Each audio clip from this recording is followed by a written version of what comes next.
जरा सोचिए, आप एक अनजान गांव में हैं, चारों तरफ घनघोर सन्नाटा और एक ऐसा खौफनाक रहस्य जो सदियों से जमीन के नीचे दफन है। बीरमपुर पुराण का ये रहस्य सिर्फ एक कहानी नहीं है, बल्कि एक बहुत बड़ी चेतावनी है। इस खास एक्सप्लेनर में हम बात करेंगे कि जब शहर की चकाचौंध से आई दो लड़कियां एक प्राचीन डरावने तांत्रिक अनुष्ठान को मजाक समझ बैठती हैं, तो उसका अंजाम कितना भयानक हो सकता है। आज हम इंसान के लालच, मॉडर्न युग के अविश्वास और एक सदियों पुराने श्राप के बीच हुई इस खौफनाक टक्कर की गहराई में जाएंगे। तो चलिए इस रहस्य से पर्दा उठाते हैं और समझते हैं कि बीरमपुर की उस खौफनाक रात आखिर हुआ क्या था। हमें बस उस मृत्युंजय अमृत का सैंपल लेना है। सुनने में कितना आसान लगता है ना? बिल्कुल यही सोच इशिता की भी थी। इशिता और मेघना शहर से आई थी और उनका एजेंडा एकदम क्लियर था।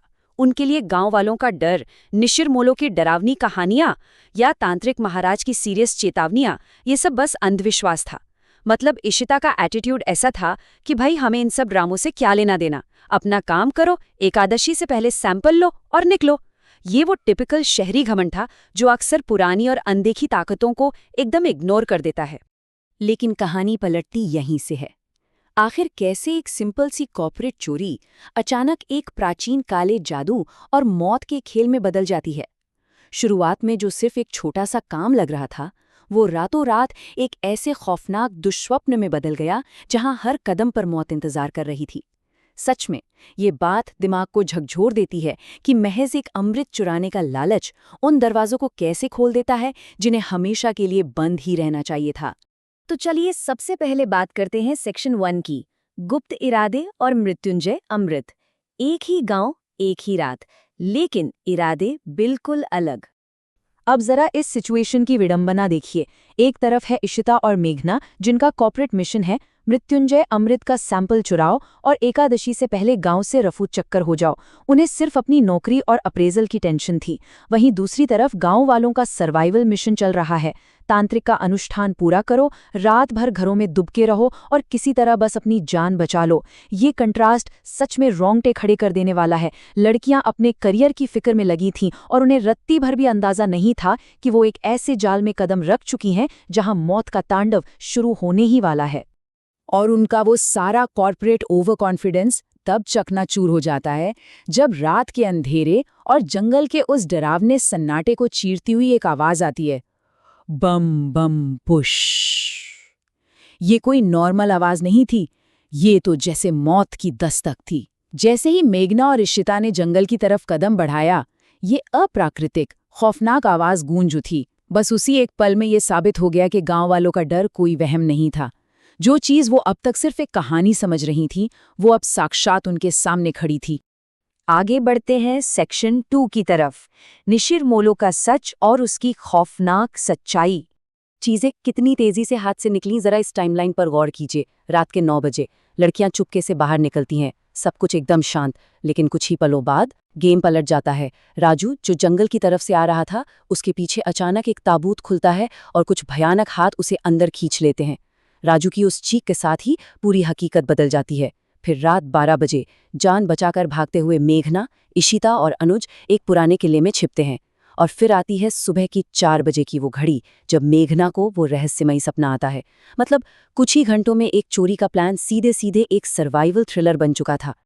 खैर, जब बाहर ये सब बवाल मचा हुआ था, तब तांत्रिक महाराज अपने गहरे ध्यान में बैठे थे और उस ध्यान में उन्हें एक बहुत ही अजीब चीज दिखती है, एक चमकती हुई तितली।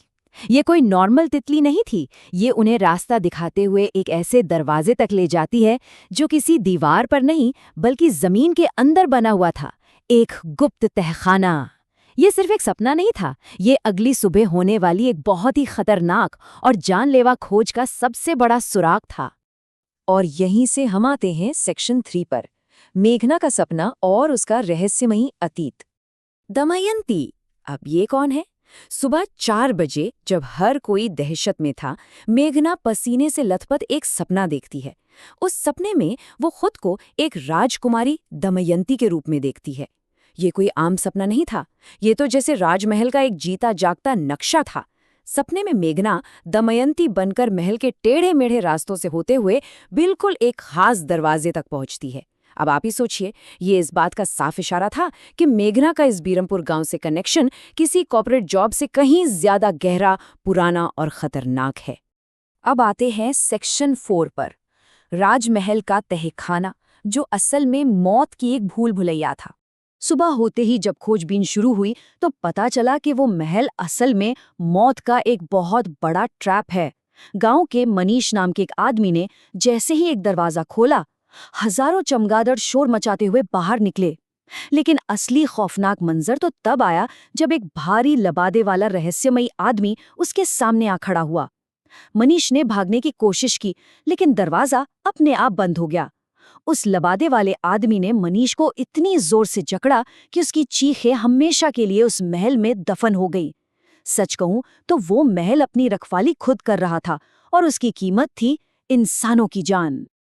अब जब गांव के सारे मर्द उस तहखाने को ढूंढ ढूंढ कर थक गए, तब वहां एंट्री होती है मेघना की, और वो बिल्कुल अपने सपने वाले नक्शे के हिसाब से चलती है, एकदम पॉइंट टू पॉइंट। पहला कदम गलियारा, दूसरा कदम एक पुरानी अलमारी और उसके अंदर रखा एक बक्सा, तीसरा कदम उस बक्से से निकाली गई एक बड़ी सी चाबी, और आखिरी कदम उसी चाबी से खुलता हुआ जमीन पर बना वो गुप्त दरवाजा। वहां खड़े हर एक इंसान के पसीने छूट रहे थे।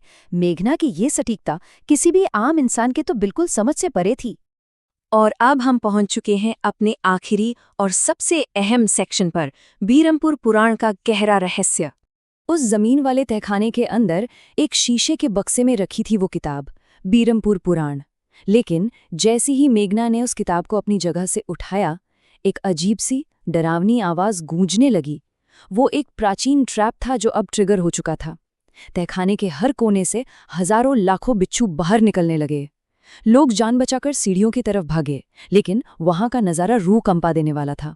बिच्छुओं ने 2 आदमियों को पूरी तरह घेर लिया और सच मानिए, पलक झपकते ही उन्हें जिंदा इंसान से सिर्फ हड्डियों के कंकाल में बदल दिया। उस किताब को हाथ लगाने की इतनी खौफनाक कीमत चुकानी पड़ेगी, ये किसी ने नहीं सोचा था। जान बचाकर वो सब किसी तरह महल से बाहर तो आ गए, लेकिन हवा में मौत की गंध और सबके दिलों में एक गहरा खौफ बैठ चुका था। और अब ये पूरी की पूरी कहानी एक ऐसे सवाल पर आकर रुक जाती है जो आपका दिमाग घुमा कर रख देगा। मेघना को इस गुप्त किताब का रहस्य आखिर कैसे पता था? तांत्रिक महाराज का ये सवाल सिर्फ मेघना के लिए नहीं था, ये सवाल इस पूरी घटना की बुनियाद पर था।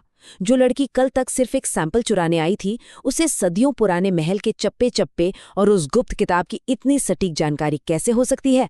क्या वो सच में उसी दयंती का पुनर्जन्म है, या ये बीरमपुर पुराण की ही कोई बिछाई भी चाल है? ये वो सवाल हैं जो हमें ये सोचने पर मजबूर कर देते हैं कि कभी-कभी हमारा अतीत सिर्फ यादों में नहीं रहता, वो वापस लौटकर अपना हक मांगता है। इस खौफनाक रहस्य के इसी सवाल के साथ हम आपको छोड़ जाते हैं। इस रहस्यमयी एक्सप्लेनर में हमारे साथ जुड़े रहने के लिए आपका बहुत बहुत शुक्रिया।